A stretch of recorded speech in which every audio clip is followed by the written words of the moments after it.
માતાજીના કોપને લીધે છેલ્લા 20 વર્ષોથી જાનવરની જેમ બધે નગ્ન બની ભટકતા પોતાના પ્રથમ ધણી એવા ભૂથા રેઠ પર દયા લાવીને માં નાગબાઈ તેને પોતાનો ભેળિયો ઓઢાડે છે। ભેળિયાનું શું થાય છે? શું ભેળિયો પણ સળગી જાય છે? તે જોવા જોવો આ વિડિયો। જૂનાગઢના રાજા રા માંડળીક સોમનાથ જતા હતા। રાણી કુંતાદેને પણ વેલમાં જોડે લીધા હતા। રસ્તે જતા સાંજે એક જર્જરિત બુઢ્ઢો નખશીખ નગ્ન અને વાળ દાઢીના વધેલા ભીસણવાળો ચીસે ચીસ પાડતો રાના રસાલાની આડેથી ઉતરીને જાળીમાં સંતાઈ ગયો। રાને બુઢા ચોકીદારોએ ઓળખાણ પાડી, બાપુ એ જ મરહુમ મોટા રાનો દસોંદી ચારણ ભૂથો રેઠ, ગાંડો થઈને મલક પાર ઉતરી ગયેલો, ઘણા વર્ષે પાછો દેખાણો, હજુય એના અંગ ઉપર લુગડું એકેય રહેતું નથી, ભડકો થઈને સળગી જાય છે। કેમ ભલા? ઘરની બાયડીને સંતાપી હતી, દેવીનો કોપ થયો। એનો કોપ આપણું ગંગાજળ કે આપણા સોમનાથ ન ટાળે? એને જાલીને લઈ જઈએ। હવે એ જલાય નહીં, વાંદરા જેવો છે, ક્યાંનો ક્યાં નીકળી જશે હમણાં। એ નગ્ન માણસની કિકિયારીઓ રાના કાનમાં પડતી હતી। સ્ત્રીને સંતાપવાથી મળેલા એ નતીજા પર રાનું મન વિચારે ચડી ગયું। એની સ્ત્રી કોણ? નાગબાઈ નામે ઓળખાય છે, આપણા મોણિયા ગામની અંદર રહે છે, બીજું ઘર કર્યું છે પણ નવો ઘરવાસ નથી ભોગવ્યો। આગલા ઘરનો વેલો હાલે છે। આગલા ઘરના દીકરા ખૂટકરણ ન્યાત પટેલ છે। દીકરાનો દીકરોય જુવાન થયો છે, નામ નાગાજણ, વાતું ભારી રૂડિયું કરે છે, અપ્સરાઓની વાતું જમાવે છે। ત્યારે તો બાપુ આકાશમાં નજરો નજર અપ્સરાઓ ભાડીએ વળતા મોણિયું જોતા જાશું। ધ્રાફડ નદી ઉતરીને રા મોણિયાના માર્ગ પર ચડ્યા હતા। બીજા દિવસના બપોર ચડતા હતા। તે વખતે એણે 4 દિવસ પર સાંભળી હતી તેવી પશુની કિકિયારી સાંભળી।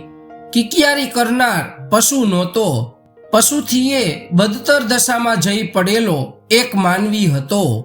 એ હતો એ નગ્ન હાલ ચારણ ભૂથો રેઠ।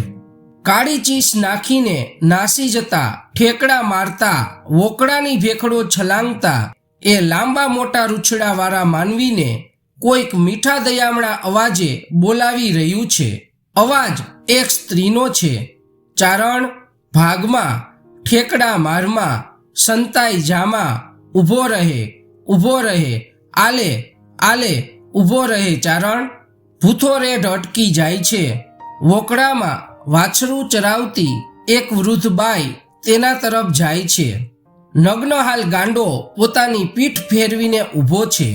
વૃદ્ધ સ્ત્રી પણ નીચું નિહાળીને તેના તરફ જાય છે ને નજીક પહોંચીને એક લુગડું ફેંકે છે। પોતાના દેહ પર ઓઢેલ સફેદ ઊનનો ભેળિયો ઉતારીને ઘા કરે છે। ઘા કરતી કરતી બોલે છે, માતાજી ખમૈયા કરજો, મુંથી નથી જોવાતું, 20 વર્ષ થઈ ગયા, કેટલો બધો દુખી થયો હશે। એનું કોણ? બહુ કરી, આહાહા, બહુ કરી, હવે તો મારું એક પણ પાપ ન હોય તો માતાજી એની એબને ઢાંકવા દેજો। એમ બોલીને એ સ્ત્રી પોતાનો ભેળિયો એ માનવી તરફ ફેંકે છે। નગ્ન ચારણ એ ઝીલે છે। આજ વર્ષો સુધી એણે ભોગવેલી હાલત એકાએક બદલાય છે। ભેળિયો સળગતો નથી। ભેળિયો લઈને ચારણ પોતાની કમર ફરતો લપેટી લે છે। લપેટીને શાંતિ પામે છે, ઊભો રહે છે। પાછી આંસુ સારતી એ ડોશીની સામે કરુણાદ્ર નયને ને ગરીબડે મોએ જોઈ રહે છે અને અડધું અંગ ઢકાયાની ખાતરી થયા પછી ધીરે ધીરે પગલે ચાલી નીકળે છે। ચાલતો ચાલતો પણ એ ખાતરી કરતો જાય છે। લપેટેલ ભેળિયો હેમખેમ છે કે નહીં તેની ખાતરી એ વારંવાર સ્પર્શ કરીને મેળવે છે।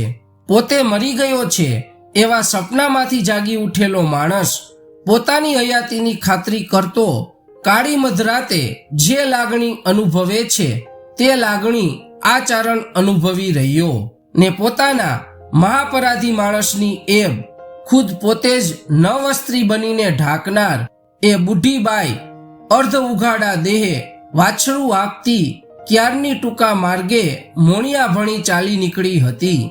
રા આ ઓઢણા વગરની બુઢી બાઈનું અચરજ નિહાળતા નિહાળતા મોણિયાને પાદર ગયા. બપોરા કરવાનું ને રોંઢો ગાળવાનું રાના રસાલા માટે ત્યાં ઠર્યું હતું. ચારણોનું એ આખું ગામ ઢોલ શરણાઈએ સામે હાલ્યું હતું. નહોતા આવ્યા ફક્ત એક ચારણી નાગબાઈ. રાયે પૂછપરછ કરી ત્યારે એમને ખુલાસો કરવામાં આવ્યો કે આઈના સંસારમાં બધું એવું બની ગયું છે કે પોતે આવા રાજ અવસરે બહાર નીકળતા નથી ને આજ હૈયા ઉપર કાંઈક વધારે ભાર છે. એ ભાર શેનો છે તે ખબર કોઈને નહોતી પડી. એનો પુત્ર ખૂટકરણ ગઢવી જે ચારણોનો ન્યાત પટેલ હતો ને પૌત્ર નાગાજણ ગઢવી બેઉ હાજર હતા. નાગાજણ 5 વર્ષ રાથી નાનો હતો પણ બોલવે ભારી વાત ડાયો નીકળ્યો. રાને નાગાજણે સાંજ સુધી એટલી બધી સુવાણ કરાવી કે રાને ને એને પ્રથમ મેળાપે જ પ્રીત બંધાઈ ગઈ. રાના ગયા પછી ગામમાં વાતો થઈ કે આઈ આજે વગડેથી ઉઘાડા કેમ આવ્યા હતા. સાંજે ગૌધન ઘરે આવ્યા ત્યારે ગોવાળોએ ખબર દીધા કે ઓલિયા નાગાને કોઈકે છેવટે ઢાંક્યો લાગે છે. પણ એણે પહેરેલ હતો એક ભેડિયો ને એ તો ગુલતાનમાં આવી જઈ બોલતો જતો હતો કે ઢાંક્યો ઢાંક્યો મને એણે જ ઢાંક્યો.